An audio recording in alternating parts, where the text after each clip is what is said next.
morning. Good morning. Good morning. Welcome back. Can you believe season 1? Well, no, season 2, episode 1. And ready for another great season, a great year filled with amazing content. So thank you very much for joining us again today. It's been a while, so I've given you a good break since the 18th of December in 2020. I hope you had a good break and that this year has really started off with a bang. If I think about it, I don't even know when December ended and January started. It was just one blur, and now we're in February. And there you go. So thank you very much for joining us. Remember to say hi in the chat and talk to one another, connect with one another. This is all about the community. It's all about building relationships. It's all about being there for one another. So that will never change. However, the show today is quite a different show than what you were used to in the past. So I'm very excited. We're introducing new segments. We've got co-hosts that will be taking care of these segments with me and sometimes for me. So really excited to have everybody on board and to help you or to sort of share everything with you that we are about to do. So just a very quick good morning to Jervis. Good morning. Very nice to see you. Jervis says good morning, Francois and Brian. Exciting topic I believe in, absolutely. And there we've got Vulidzani, Gloria. Good morning. Hope you are well and thank you for saying hi. And there we've got Mr. Henry Legrandsie as well, all the way from Kimberley. Henry, baie dankie dat jy so vroeg opstaan. So yeah, good stuff. And we've got Rizan Oosthuizen. All right, so let's get cracking. The very first thing that I can announce this morning that we are doing in a brand new way is that we're going to have a weekly news section. And this is proudly brought to you by the Financial Planning Institute. And with that, I'm going to hand over to them. So let's go to the news studio. And today we are fortunate to have Mrs. Lelani Besaidenout to do the news for us. Good morning. Here we go.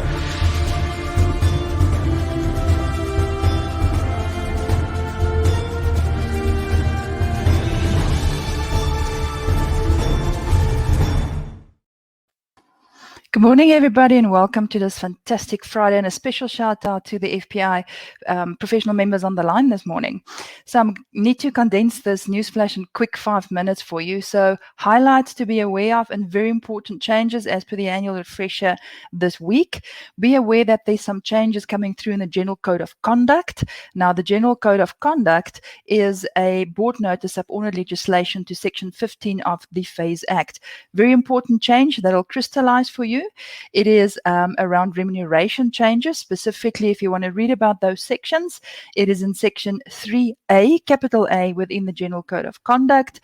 And that's that section that talks about financial interest and conflict of interest. Important to note, you can now charge fees or that's what's out for consultation. You can charge fees for professional advice, but bear in mind that those fees must be in line with the service that you're actually delivering. So you cannot overcharge for something simple. And also very important, you cannot charge for the same service twice. So please have a look out for that. Then very important, the regulator and actually more National Treasury sent out a gazette late last year with regards to the 2 commissioners. So we're in the run for a commissioner eventually after a few years. And the 2 people that we have that's in the run, and in fact, that public comment window closed at the end of January.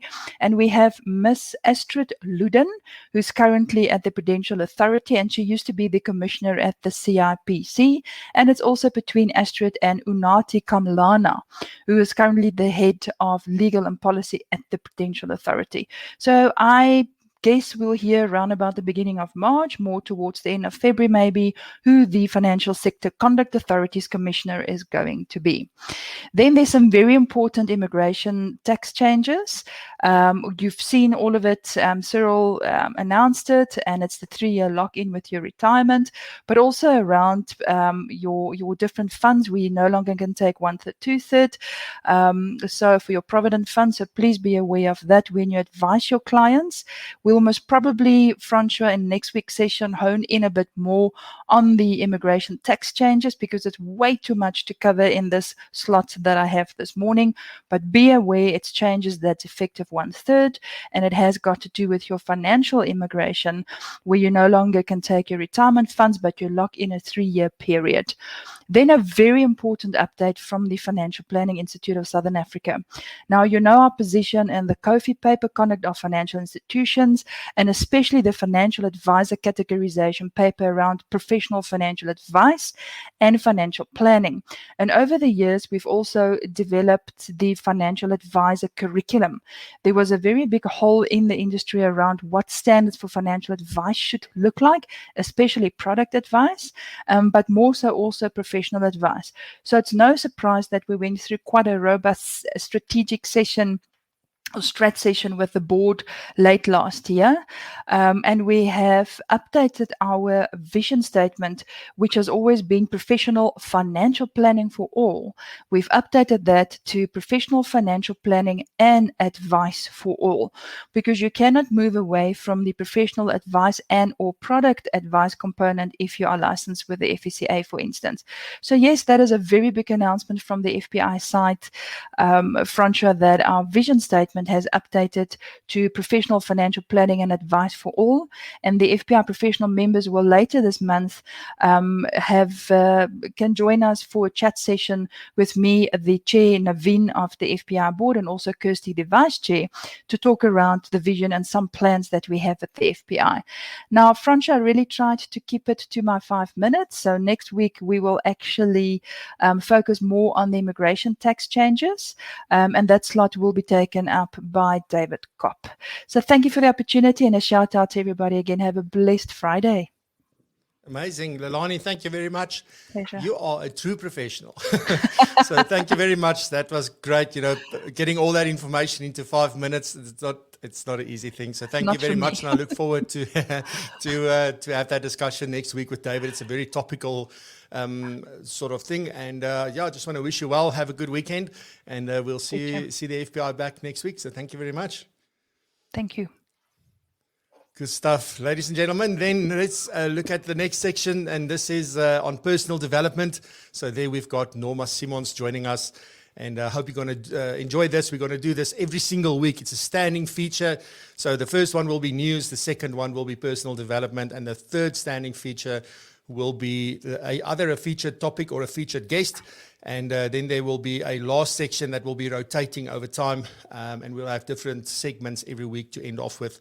So, but on that note, ladies and gentlemen, let's talk a bit about personal development.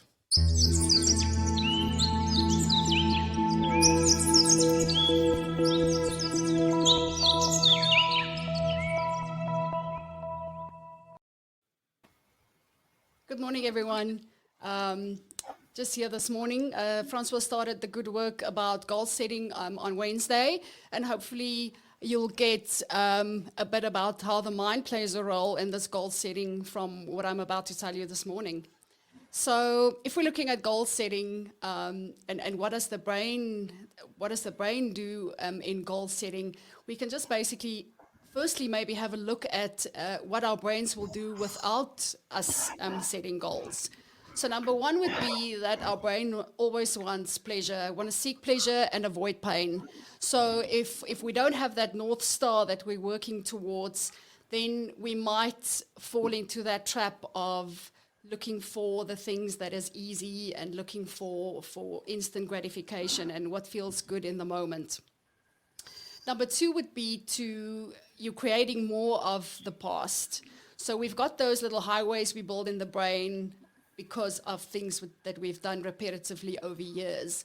And if we're not careful and not setting goals, then we might get trapped into just staying on that route. And because it's easy, because it's known, because we know it works. Number three would be that we might be focusing on what is wrong. So that's just a survival technique that basically keeps us alive and keeps us safe, or what our brain thinks. It used to be like that many, many years ago, but currently that's not that useful anymore in certain instances. So we might overuse that looking for what's wrong, and then might miss all the great things that is around us. So number 4 would be to get consumed with the world and other people if we are not focused on a goal. And lastly would be to indulge in emotions that doesn't really serve us.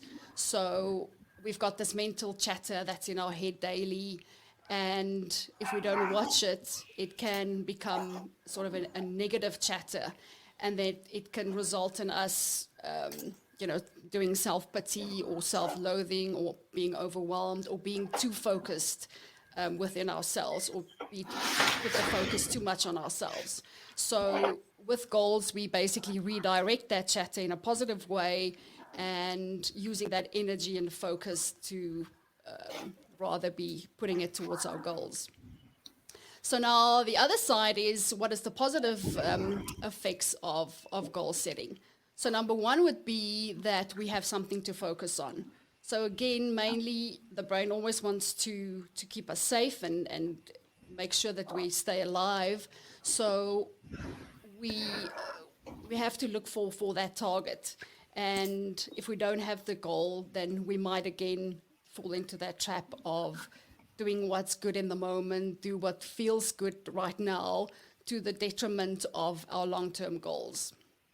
Secondly, we get a dopamine hit from setting goals. So those little wins that we work in the pursuit of our goal gives us that dopamine hit. So that's a healthy way of getting it, instead of the unhealthy way, which we normally get from overeating, over-drinking, spending, for instance. Next, it would be, it takes us out of the consumption mode into creation mode. So the consumption can be a good and a bad thing. So the bad consumption would be, again, to refer to overeating, over-drinking.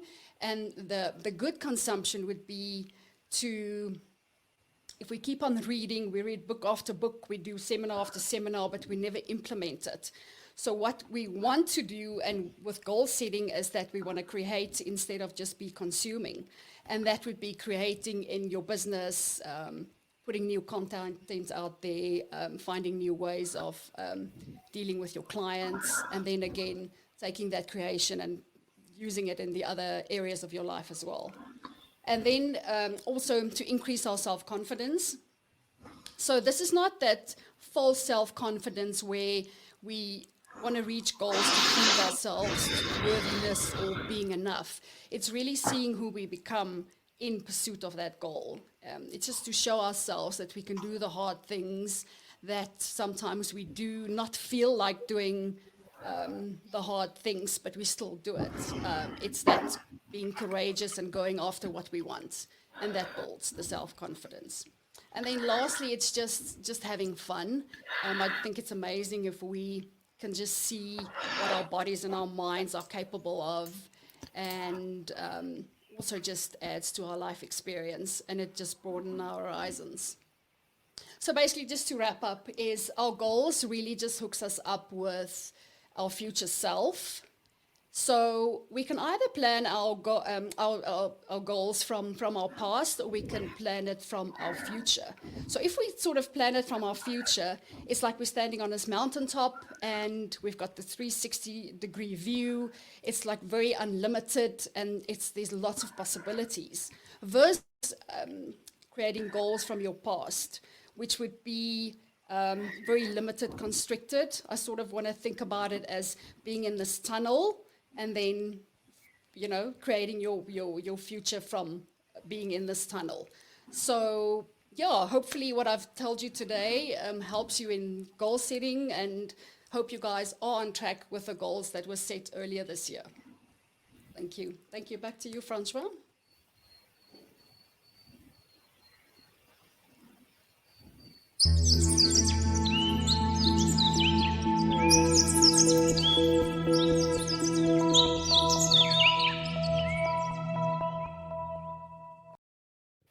Thank you very much, Norma. That was very insightful, and I really enjoyed that. So it was brilliant. Thank you very much for that. And I'm just thinking, always like if I look at what we did in the webinar on Wednesday evening, it was sort of the same things, but she's like colored everything in, and she's just and she was talking about, the overeating, over drinking, overspending. At least I'm not over drinking, so that's at least one thing I'm not doing. But so definitely some awesome insights there. So thank you very much, Norma. Looking forward to having her back next week. I've seen what she's planned for the next few weeks. So she has planned for 3 months worth of episodes in advance, which is amazing. So really excited. I've seen what is about to come up. All right. So then next up, I've got Mr. Brian Jervis. We're going to talk about Advisor, and I can't wait, rather, to talk to Brian. All of this is so new for me, so I need to see where do I need to click. I never used to click so much. So here we go, Brian. I'm going to see you on the other side of this.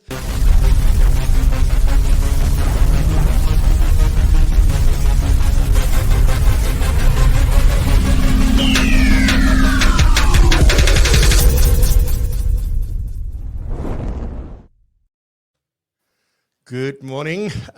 Very nice to have Brian with us this morning. Good morning, Brian. I hope you can hear me well on your side of the world. How are you? Yeah, I can hear you, Francois. Nice to be here. Thank you very much for having me.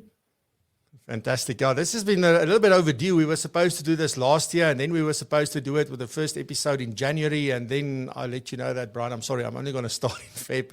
So we've been waiting a long time to have this conversation, and really excited to get into what Advisor is about and all of that. Right. So, Brian, maybe first, if you want, introduce yourself and then give a little intro to Advisor. What is Advisor and what is that about? Cool. Thanks, Francois. And I must say it's been worth the wait for the new format of the show. It's quite a big step up Awesome. from last year. So well done. Thank you very much. So my name's Brian Jervis. I've been in the wealth industry for the last 20 years, and most recently at one of the big banks in the advice space, but not in the front line, running the operations and processes. And personal finance is a big passion of mine, and has been, and I've been on a learning curve for that last 20 years. And advice specifically. I've been obviously involved in building the advice process out for a sales force, but also some of the product side, and obviously in touch with the regulations. And I'd kind of watched how the regulations have proceeded, and it's been frustrating to see how, to a large extent, there's a lot of customer frustration out there still. And I took some time out a couple of years ago and started to think about, how I could potentially contribute to this problem. And what struck me the most in talking to people, friends and relatives who had been through the advice process, who had frustrations with advisors, is that there was no method back to those advisors about what was working, what wasn't working. And I took this idea back, and I spoke frustration on the other side. So plenty of advisors had experience where customers kind of just upped and left, and they had no idea what the actual issue was. So, I mean, and this is not a new concept. In other industries, this is very prevalent. So what I decided to do is I decided to look at providing that feedback to advisors from clients, but putting it in a structured format. And that's how Advisor came about. So the idea is basically to provide that feedback to advisors so that advisors can improve client outcomes. And that's the bottom line. And obviously good advisors will be better at improving those client outcomes and taking on board that feedback. And the flip side of it is that for clients, there's now a mechanism whereby they can actually find better advisors, because that's the other problem that really became apparent, is that from a client perspective, the choice of advisors was pretty limited to who you got referrals to, or which bank or whatever you walked into, or who cold called you. And unfortunately, those weren't resulting in really good outcomes. So from a client perspective, if a client can get a really good idea of an advisor through an online profile and digital presence, it would be really valuable and waste a lot less time if the client knows exactly what he's going to get up front. So yeah, that's Absolutely. maybe a bit all over the show, but that's the summary of how it kind of got started. Yeah, no, it's always interesting to hear where things come from and what sparked the idea. And then I think the amazing thing for me always is that people do something with that idea. I have books full of notes and ideas that I haven't done squat with. So, you get this idea, you really believe in it. And even sometimes, and this does not apply to you, but just in general, often, and I said to my children the other day, is that, you have an idea, you can see it, you feel that you can make something happen, but nobody else around you can see it. But if you believe in it strongly enough, then things can go forward. And I know how long you've been busy with this. I mean, we've been talking like for a while. Yeah, it always takes longer. And yeah, it's been a journey, eh? So well done on getting this far. I just want to quickly maybe touch on some of the industry challenges, just in specific, what are some of the things that you see as challenges? But just very quickly, I don't want to get into too much detail in that, but things like the digital age. I mean, how is that? What sort of challenge does that present the advisor as well as clients? Yeah, so this time last year, I was sitting in an advice business, and we were having exco meetings where we started to get feedback from advisors. Okay, it wasn't this time last year, but this time in March, that it's very difficult to build trust with new, being able to meet them face to face. So I had been brewing this idea, and that really helped me to push the button. But there's other issues as well facing the industry where a digital presence is really going to help the advice industry. So justifying value and availability and putting information out online. Also in terms of client retention and new business. Having an online presence adds to the offering from the advisor perspective, and makes the client more available. And of course, from a regulatory perspective, Lilani was just speaking about it. The increased regulation and the justification for fees. So all of these tools are part of the advisor's kind of toolkit to justify their fees in the advice process.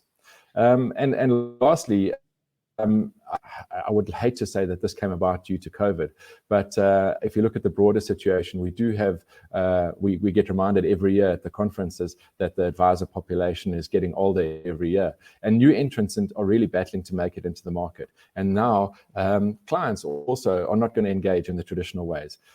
Similarly to how if you were going to eat at a new restaurant, you'd look up the reviews first. You'd want to know who you're meeting with. You'd want to know that this person is in fact an advisor, who they work for, and get a sense of who you're going to meet before you go and have a meeting. What I see as the way the future is going to work. Yeah, no, absolutely.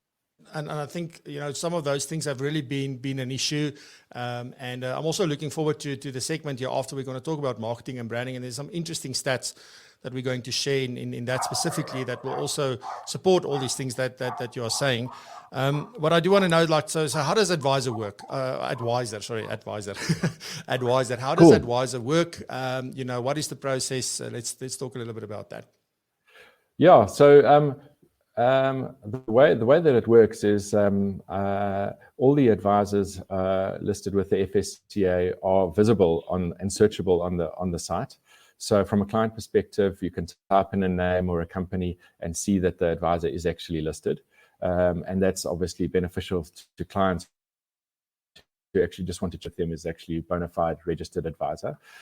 From an advisor perspective, there's a registration process that you go through. It's a pretty basic registration process, just confirming details. And once you register as an advisor, you can create your profile and include all your qualifications, biographical information, the kind of product specialities that you deal, and more information about yourself. And then the two roles start coming together. So clients can be invited or can submit a review for an advisor. And those reviews then come into the advisor's dashboard, and the advisor can check those reviews and either accept them or talk to the clients, and clients can still edit them, or they can say, I don't even know who this person is, and then they challenge the review, which then gets discounted. So in that way, they can build a kind of real world client feedback view that is then posted to their profile and is visible by other clients. There's also scoring in the rating process. So there's not just a verbatim review. There's also a scoring process, and it's aligned to the 6 steps of financial planning. But the overall process, the review process from a client perspective, takes 2 or 3 minutes. So it's not an extensive survey period. And obviously, you don't have to wait for a phone call from a company. Clients can submit the feedback at any time. But I think the big thing is... Sorry. Oh, sorry, I just want to, sorry, man, now I'm jumping in there. I just want to add, like, it's amazing that the advisor does have control, and it's not just a free for all. I'm unhappy because you refuse to help me with something, or you said that you don't offer a service, and now I'm going to give you a bad review, or something took half an hour longer than I expected, and now I lash out on social media on that. So it's not that. I think that's the important point also to get across, is that this is a fair system from both perspectives. Yes, is it fair for me to say that? Yeah, and that's really the desired outcome that I wanted. I mean, we've all seen, and I don't want to be slanderous, but like a Hello Peter type of situation where customer complaints are kind of powerless to be responded to. So it's a curated process, but more importantly, it's directly aligned to the financial planning process. So by going through the process, and if they dig deeper into the rating process, and I've built some collateral around this, the client should actually have a better expectation of what the advisor's role actually is, according to those 6 steps of financial planning. Because what I've observed is that the biggest problem is misaligned expectations at the outset. And it's very unfortunate, but this only emerges usually further down the track. But by then, people are already in products and things like that, and it's kind of difficult to unwind. So this is really all about creating the right expectations up front and building that over a longer term. Yeah, and that's quite crucial. So, Brian, what is the process? What is the process that people go through exactly? So that's how it works, and just behind the scenes, sort of what the desired outcome is that we're trying to achieve with this, or that you're trying to achieve. But what is the process? Who initiates this, and then what is the flow from there? Just at a high level, sort of. Okay, cool. So, as I said, the client could stumble upon the advisor's name or search the advisor if they had heard about an advisor from a friend, and view their profile. And if they're a customer, existing or new or a past customer, they could submit a review. But also the advisor could, there's a widget on the dashboard whereby the advisor could send an email out of the platform to the client, or just copy the link and send the link via WhatsApp. The site is fully mobile responsive, so it's geared towards being done on the phone's browser. And then also, if from a bigger brokerage perspective, the business could send out these links via their traditional email or SMS processes. And what happens is that review link takes the clients directly to the review process. So it bypasses any kind of search process and goes straight to the profile and review process for that particular advisor. And it's a 3-step process. And the first step is really around the 3 aspects, and I've split the financial planning process into 3 aspects: the kind of upfront introduction and getting to know the customer process, the actual advice process in the middle, and then the post-sale servicing at the end. So those are the 3 factors that are actually scored on a scale. Then there's a section to put in the client's actual words, the verbatim, and then there's some segmentation about the client. So things like age and level of financial knowledge, but in future a kind of bigger set of information. And the idea is that over time we can start to build a picture of the advisor's customer base and start to identify where there are potentially issues or shortcomings or feedback from clients in a specific area that would require attention. And hopefully that feedback can then be taken on board and some training done, or maybe just a different way of engaging, or putting new tools into your tool set, and take it from there. And the idea is to improve the service offering, and it will also help advisors better understand really doing well with certain types of customers and in what kind of business, and where perhaps they need to change something about how their process works, where clients just aren't getting it, or perhaps again just expectations are not properly aligned. Yeah. So it really is about building that data set. Yeah, and I want to throw this question in here. So Kobus is asking a question here on the chat. Let me just get it there. I'm going to bring it up on the screen so you can see. So he says, Brian, would it be fair for the advisor to veto what is accepted onto the platform, as else it could not be a true reflection? So a fair comment and a good question. So how do you view this from excellent question. Thanks, Jervis. And I'm glad you asked. So to come back to making this fair for the advisor, but also for the client. So this is not a testimonial site. This is not going to be a site where advisors can pick and choose their best 5 referrals and have those displayed. If an advisor vetoes a review and he does that by challenging that review, what happens is the client gets an email and the email basically says your review has been challenged. If you can please submit some kind of document that connects you to this advisor, then we can validate your review on your behalf. And that happens in the back office. So in that way, there's fairness on both sides of the process. But I want to reiterate, before the advisor chooses to veto the review, there's an opportunity for the client still to edit the review. So he can go through the review process again and edit the review. So the actual outcome should be that the client actually calls and says, the advisor calls the client and says, hey, we've got a bit of a misunderstanding here that we need to clarify. That would be the best possible outcome. Yes, absolutely. And there's a follow-up question as well, asking, so how is my client base protected? Because obviously clients are submitting their information as part of the review process. So how is that information protected? So basically, there's no visibility of your client base in your profile. So I mean, obviously the data sits on the platform, but it's not available to anyone outside of the platform.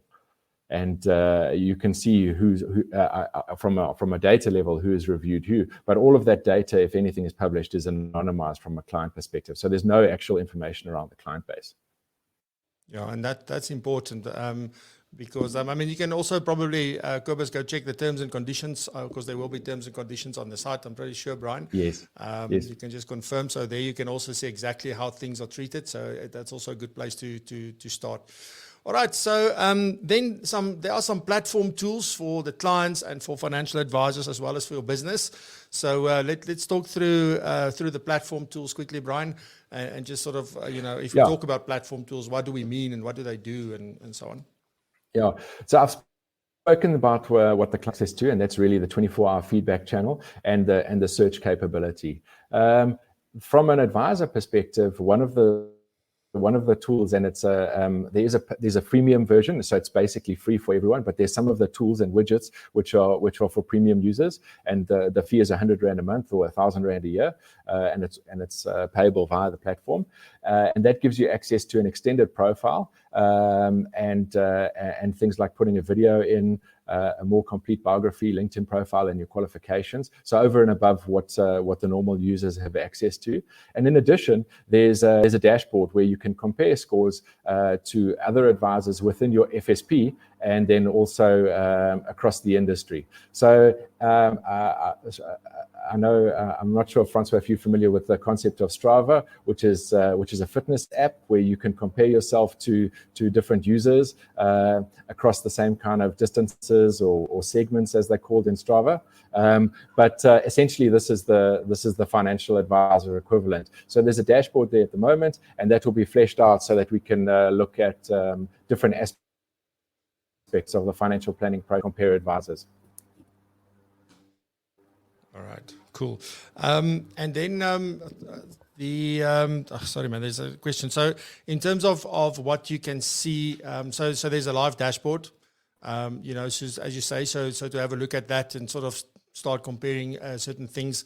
But also then my question then becomes like, so how do I use this, in my marketing and in my brand building and in my sort of interactions with clients and getting myself out there? What role can this play from that perspective? Because this is all about building that digital trust, specifically with clients who don't know you and who's looking for somebody like you. Yes. How should advisors go about using this to their benefit? Because I believe that you can sort of either let this just be its thing and do its own thing and not get involved, or you can take control of this and make sure that you use it, and if there are issues, you can address those issues and all of that. And just a question maybe on that. So you did say that a client can go and edit their response or their review. Once it's been accepted, can they still go back and edit it and change it? No, once it's been accepted, then it's finalized in the system, and they can't submit another review for 6 months. So you basically can't get spammed by a single customer for your profile. And obviously, all customers have a basic registration process as well. So one customer, we shouldn't be able to submit multiple reviews at a time. Yes. Okay. And that makes sense. And also, do you? Yeah, sorry, you can go ahead. Sorry, in terms of leveraging this into your online presence, one of the things we've already done, and I know Razan is on the call, we've done some integration into the Profile Me online business cards so that it can be used as an active part of the referral process to go and look at the scores and the reviews on the advisor profiles. But longer term, the idea is to build a marketplace for clients to be able to find advisors and have this be a leads generation process, so that the advanced search capabilities on the site can be used to direct clients to rated financial advisors that suit their needs in terms of, geography is not that important these days with all the virtual systems, but in terms of product specialities, the languages they speak, and obviously the feedback that's been given. Yeah. Just maybe a question, a two-part question there, Brian. So again, just going back to what kind of details do you gather from the clients? And then what guarantees do advisors have that you're not going to sell their data of the clients that's getting onto the site to other advisors as leads? So I think those are two things that people are always worried about. And just like how do you deal? I mean, what do you do with that information, and what can you see and so forth? At this stage, nothing with information, and I think both parties are protected in the terms and conditions. The only information that's gathered from clients is a name and an email address and their login details, pure to validate their review and to authenticate them to the site. So there's no intention to leverage the client information. Definitely not. Yeah, cool. And then, so now I forgot my other question that I wanted to ask you when we were talking about, about the dashboards and things. But anyway, so Brian, anything else that you feel is important that people need to know about Advisor? And then also, where can we get more information about Advisor and all of that? So if you can maybe share that. Yeah, so I see Kobus did ask a question about the back office platform. So the data, I mean, this is a relatively new age platform. It's not sitting on a spreadsheet somewhere. It's built on a Google Firebase backend, and the authentication is provided by Google and Facebook. So that's the highest level of security that you can get. So we shouldn't have issues around that. In terms of adding to the picture, I think that what I wanted to kind of say as almost a parting shot is that from an advice industry perspective, with client access to social media and online platforms, this kind of feedback is coming whether we like it or not. And I think that the advisors that recognize this and want to engage with this, but on a structured basis, should really be looking at something like Adwire, as opposed to receiving the feedback in an unstructured format via other channels. Where can I be found? Obviously, advisor.co.za is the main site. We do have a LinkedIn page, so just search out advisor.co.za on LinkedIn. There's a Facebook site, which is, to be honest, mostly customer or client facing, and that's where most of the client side work will be done. And then there's a Twitter handle hashed at Advisor app. And also, if there are any difficulties or questions, further questions that guys want to ask, they can email us on support@advisor.co.za. Awesome stuff. Brian, thank you very much. I hope that everybody will go and check it out and at least get a sense of what it is about. And they're obviously you are all welcome to contact Brian either through the email or on LinkedIn or so forth. So get in touch, ask your questions, get an understanding of what this is about, because this can really be beneficial, specifically if you're actively growing your business. I think different advisors are at different levels in terms of where they are in maturity of their business. So this can be extremely valuable, and for others, this is just, like confirming the business that you've built, the trust that clients have in you, and so forth. So I think this is something that every single advisor can use, and you can use this to your benefit. So go check it out, get an understanding of what it's about, have a chat to Brian, and you can then see how this fits into your bigger scheme of plans. Brian, just from my side and from the community side, thank you very much. I deeply appreciate your time, and I wish you well and have a fantastic weekend, and we'll keep in touch and chat soon. Thanks very much, Francois, for the opportunity. It's a pleasure, Brian. Alrighty, so then on to the next section, which I'm very excited about as well. So this is the marketing and branding section, and this is going to be brought to you by none other than Razan Oosthuizen from Profile Me.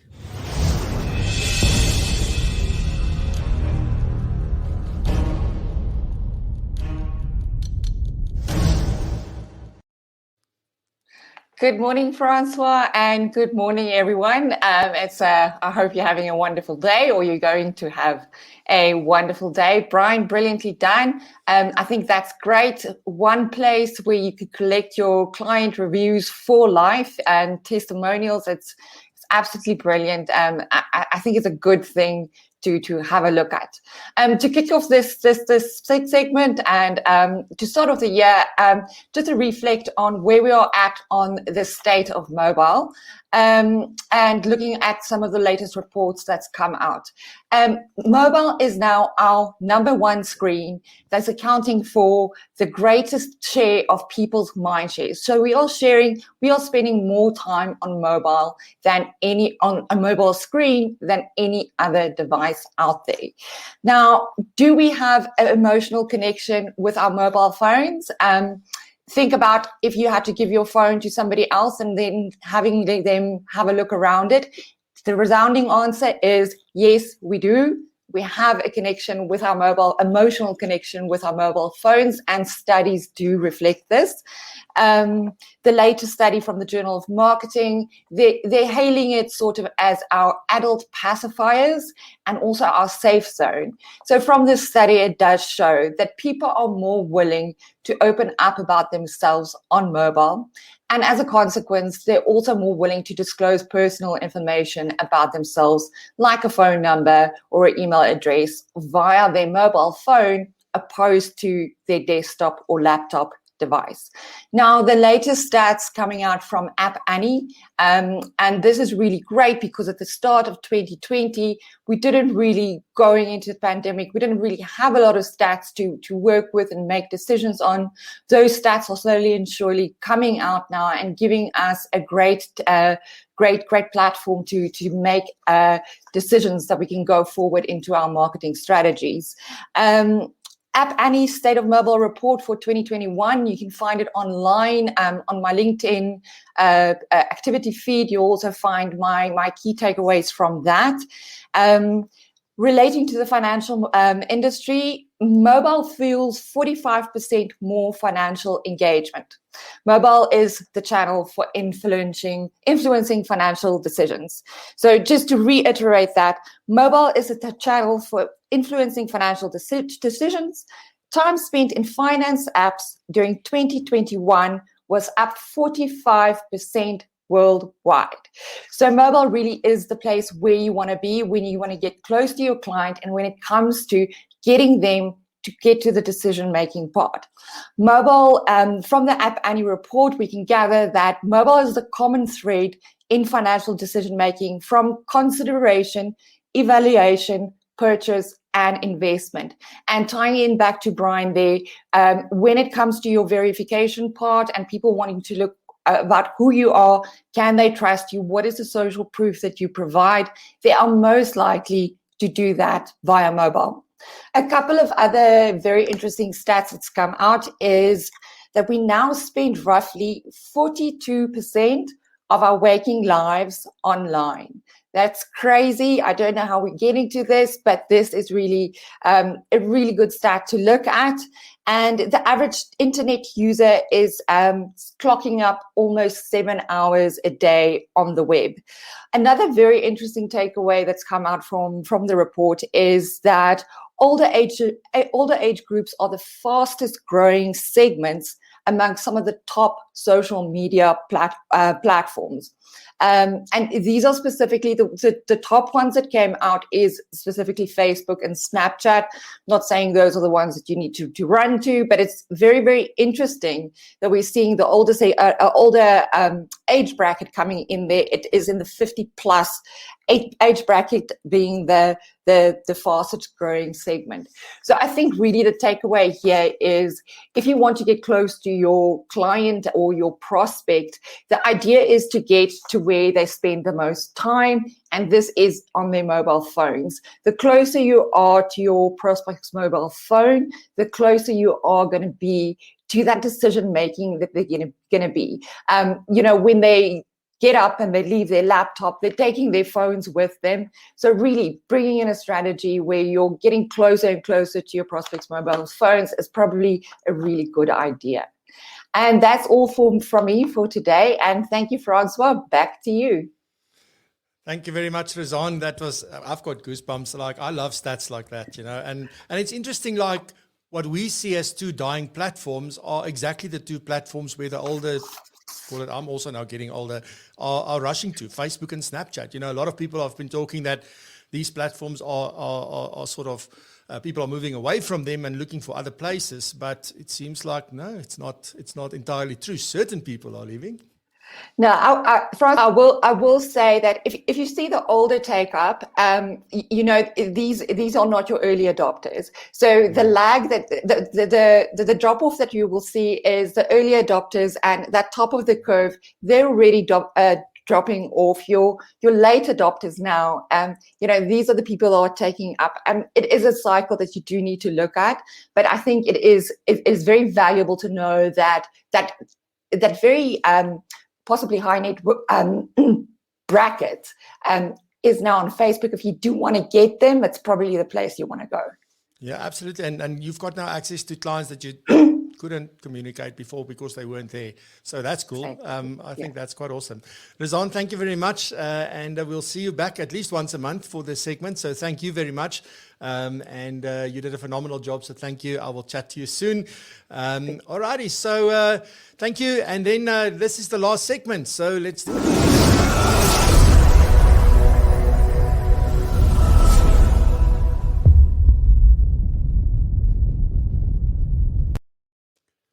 All right, so let's wrap up. What did we talk about today? So we had the new segment with Lilani, and there were some interesting discussions around the fees and what you can and can't do, and a whole host of other things that's coming. Really looking forward to next week, where David is going to be talking about the new tax changes, the immigration changes, and all of that, because it has been a very hot topic of late. If you look at LinkedIn, the articles have been everywhere. And again, you've got these two camps, one driving fear, using it to get people to do things, and then others are just saying, no, that's not the case. So very interesting. Also had a good discussion with Hugo van Zyl on that, and we will definitely be talking about this a lot more in the coming weeks. So very happy that the FBI is going to talk about it as well. So again, thank you to Lilani, David, and the entire team at the FBI for running the new segment for us. Then Norma really shared some valuable insights around goal setting and just what it does to our minds. And the difference between when we do have goals and we don't. So I don't know if you missed the webinar that we did on Wednesday evening. It will be available next week, the recording on Circulus Online. So if you missed it, you can go and watch it. So it will be released. I think it was a very good webinar based on the feedback. You can only go on what people tell you. But I've presented that now quite a few times at different corporates and different places. So the feedback has really been great. So hopefully you'll go check it out if you haven't and see how these two aspects really get together. Then Brian shared the advisor.co.za platform with us. It's a new kid on the block that I think they launched last year. So go check it out and see what it's about and whether it's something that you can add to your toolkit in order to drive your brand and your business forward. And then Razan, excuse me, gave us some goosebumps with some interesting stats, and we learned that the laggards, the slow adopters, the late adopters have only heard about Facebook and Snapchat now, and they're headed there. So if you're looking for some of those, go check them out. And then lastly, I do want to announce that we are about to launch the new Ignite. So for 2021, we didn't revamp this last year. So Kobus was the very first Ignite member that we ever had. He joined in August 2019. And then we were supposed to renew things in August. But with everything that happened last year and running the show and all of that, I just left that, and we waited for people to go through their entire membership, because we had quite a lot of people that joined later. And some of them, their membership for the previous cycle, if you will only end in May. But we are launching the new revamped, enhanced Ignite for 2021, and I'm going to quickly share with you what that is, and then also what it will cost, and some other things that you can expect maybe in the near future. So so let me share that with you just quickly. So first off, what you'll get is unrestricted access to our self-paced online courses. So these are all the long-form type of content that is on Circuitous Online. We cover every single area of financial planning. And in fact, we've got 4 or 5 new courses planned for the year that will also be added, that will start to touch on other things outside of the technical. So we're looking at client engagement. We're looking at how do you add value to business owners. We're looking at quite a few interesting things there. So, and you will just, as we release them, you will just get access if you are a member of this. Then also 10 brand new live webinars, and also access to the recordings if you can't. So we will just add you as a member to the webinar, and you don't have to pay for that. So that's included. And if you miss the live one, you will just automatically have access to the recorded version that you can still go and do. And both of those offer CPD. Then some exclusive content. So for the first time ever, we're going to have exclusive content only for members, because everything we do is available for anybody to watch. But usually when CPD is involved, they've got to pay. So you can watch the content, but then you want to earn CPD, you need to pay a fee and do the assessment for that. But we're going to have exclusive content specifically for members only. And these will be interviews, panel discussions, just unique things that we're going to offer, both live and recorded, and both in video format and on the podcast. So some interesting value that we added that we didn't do before. Then preferential rates. So we will be doing live online refreshers like we did in lockdown last year. There's 4 of them, and you'll get a third off on that. So there is a preferential rate on those, and they're already very well priced. So you're going to pay basically nothing for those. And then some third-party benefits. So you'll get 10% off your first 12 months if you are a new user of ComSpace or TaxSpace. So those are the 2 things. TaxSpace is launching the first version in April. So then once that happens and you are a new user, then you'll get 10% off your first year of subscription. So those are coming. So ComSpace is a revenue management system. So they are on board. So thank you to Johan and the team there. And then Profile Me, if you decide to join Profile Me, and you can tell Razan that you are an Ignite member, and she's going to check with me, and I'm going to say, yes, you are, then she's going to give you a free QR code, so you won't have to pay for your QR code. And you've seen those amazing QR codes that she designs. So it's really a nice add-on. Thank you very much, Razan. And then there's a whole host of other things that's coming in the first 6 months, and it's probably going to be earlier than that. So there's a lot of things that we're working on. At this moment, I think Razan is the only one who figured out what's going on. She is very sharp, that one. But look out, because this is just going to get better and better and better, and the price is not going to increase then. So we will just add these things. It will just become more and more valuable. But so that is it, as it stands at the moment, even without the additional stuff, you're looking at a 20,000 Rand plus. It's about 21,000 and something Rand in value for the year. And this is our pricing. So the amazing thing is that we dropped these prices quite significantly. The annual price was 4,900 when we launched. It's now only going to be 3,600 if you pay in advance for the year. So it's a 12-month membership. You pay upfront, and that works out to be 300 Rand a month, which is about a 40% saving if you don't commit and you want to go monthly. So that's what that is. Then if you commit monthly for 12 months, that you'll do that for 12 months, it's 400 Rand a month. And then if you don't want to commit, you just want to go month to month and just cancel with 1 month's notice, it'll be 500 Rand a month. And those are the 3 options. And for that, you get every single thing that we do at Propulsion. It will be thrown in there. And then at the very least, you'll get a very good preferential rate if there is some weird thing that we come up with. But at this point, the only thing would be the refreshers. So this will be available from the 15th of February, and more details will be on propulsion.co.za. But if you want, you can join the notification squad by going to this address. So it's www.subscribepage.com/IgniteZA 2021. So you can go there. So please make sure it's not a subscriber page. It is just subscribepage.com/IgniteZA 2021. And you can just join the mailing list there, and then we will send out a notification when it goes live with the links where you can get all the information and then sign up. Everything will be automated as far as possible. And there's a few other things that I didn't. So for those of you that haven't been a member before, if it's your first time, you'll also get a free Clifton Strengths code to do your Clifton Strengths. And a couple of other things. We're also going to have monthly Q&As, live Q&As, just once a month that we're going to do that, and that's also only going to be for members. So even more reasons to join this. Alrighty, so that is the story from my side. Just thank you. Where are we? I can't believe it's like the first episode is done and dusted. So thank you very much for being here so early in the morning. I deeply appreciate it. Please share, like, subscribe, tell everybody about what we're doing. Send me ideas, send me feedback. I really, really appreciate it. And thank you for being a part of this amazing community. And I will see you next week, same time, same place. Thank you. Bye-bye.